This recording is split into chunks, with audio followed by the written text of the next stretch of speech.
Hi friends. I really want to talk for just a few minutes about a question I get all the time, which is how long is our session going to take? But what I want to get into is the details, not just with this specific time number, but I want to tell you about why.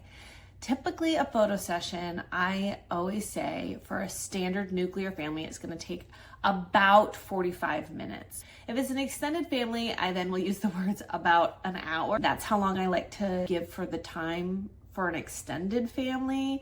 But the real answer is going to be, it's going to depend on the weather, on the conditions, on the people in the group, on how everybody is holding up. Sometimes you end up with some toddlers who are having so much fun playing in the waves and running on the beach or chasing butterflies in the park that I see no reason to cut a session off because we've hit a certain time.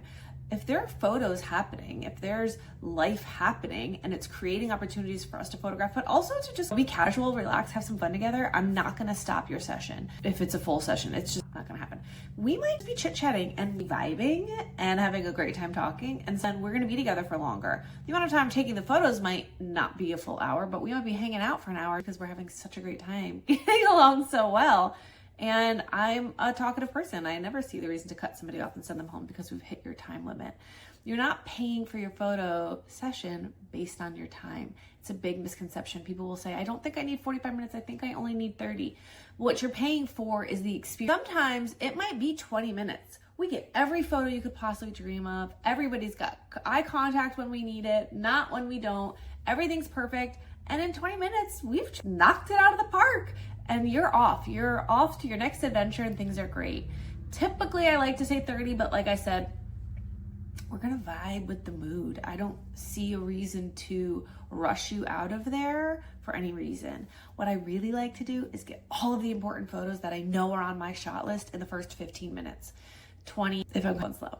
But in 15 minutes, if I can knock it right out of the park, I know everything that I had on the shot list is taken.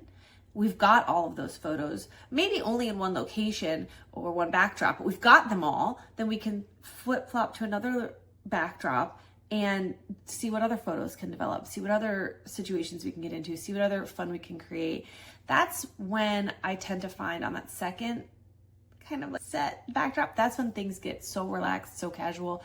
Kids are less weirded out by my being in their face with a camera, and we can just kind of like relax into having some fun. So while I know the first few minutes of your session are going to be very formal because we want to hit all those markers, after that's when the magic can happen, and magic does not come with a timetable. When people do say, I think my kid's not going to be able to sit still for 45, that's fine. I'm just giving you 45 as like a framework. It's certainly not do or die, tried and true. We're not setting timers. There's no timer happening during your full family session because that's just not how magic works. I'm giving you a time frame. We have a goal in mind. We have an average. I can tell you how long these things typically take. Less sometimes is all you need. More is sometimes exactly what you need. And we're gonna figure it out when we're together. So from 30 to 60, landing around 45. That's how long your family session is gonna take, maybe.